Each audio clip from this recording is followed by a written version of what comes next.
ಈ ಥರ ಹರಿಯೋದ್ರಿಂದ ಭೂಮಿಯಲ್ಲಿ ನಮಗೆ ಮಣ್ಣಲ್ಲೇ ನೀರು ಸಿಗೋದು ತುಂಬ ಜಾಸ್ತಿ ಆಗಿದೆ. ಅಂತರ್ಜಲ ಮಟ್ಟ ಮೇಲೆ ಏರಿದೆ ಈ ನೀರು ಈ ಥರ ಹರಿಯೋದ್ರಿಂದ. ಎಲ್ಲಿಂದ ಬರ್ತಿರೋದು ನೀರು? ಇದು ಗೋಕರೆ ಕೆರೆಯಿಂದ ಚನ್ನರಾಯಪಟ್ಟಣ ಕೆರೆಗೆ ಹರಿತಾನೆ ಇರುತ್ತೆ. ಮಳೆ ಕಾಲದಲ್ಲೇ ಇಲ್ಲಾಂದ್ರೆ ಬೇಸಿಗೆ ಕಾಲದಲ್ಲೇ ಇರುತ್ತೆ? ಇಲ್ಲ, ಬೇಸಿಗೆ ಕಾಲ, ಮಳೆಗಾಲದಲ್ಲಿ ಇಲ್ಲಿವರೆಗೂ ಹರಿಯುತ್ತೆ. ಇಲ್ಲಿಂದ ಅಲ್ಲಿವರೆಗೂ ಹರಿಯುತ್ತೆ. ಬೇಸಿಗೆಯಲ್ಲಿ ಫುಲ್ ಕಡಿಮೆ ಆಗೋಗುತ್ತೆ. ಅಂದ್ರೆ ಅವ್ರ ಕೆರೆಗೆ ನೀರು ಬಿಟ್ರೆ ಇಲ್ಲಿ ಇನ್ನೂ ಜಾಸ್ತಿ. ಈ ಸುತ್ತಮುತ್ತ ಕಲೆಕ್ಟ್ ಆಗಿರೋ ವಾಟರ್ ಎಲ್ಲ ಇನ್ನು ಫ್ಲೋ ಜಾಸ್ತಿ ಬಂದ್ಬಿಡುತ್ತೆ ಮಳೆಗಾಲದಲ್ಲಿ ಆದ್ರೆ. ಸೊ ಈ ನೀರು ಹರಿಯೋದ್ರಿಂದ ಬೋರ್ವೆಲ್ಗಳಲ್ಲಿ ನೀರು ಚೆನ್ನಾಗಿದೆ. ಆಮೇಲೆ ಯಾವಾಗ ನಿಂತೋಗಿರೋ ಬೋರ್ವೆಲ್ಗಳೆಲ್ಲ ನೀರು ಶುರುವಾಗಿದೆ.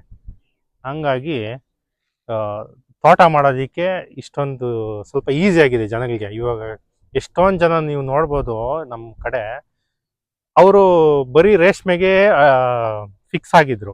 ಇವಾಗ ಅವರೆಲ್ಲ ಈ ಕೃಷಿ ಈ ಥರದ್ದು ತರಕಾರಿ ಹಣ್ಣು ಬೆಳೆಯೋದಕ್ಕೆ ಅವರು ಶುರುವಾಗಿದ್ದಾರೆ.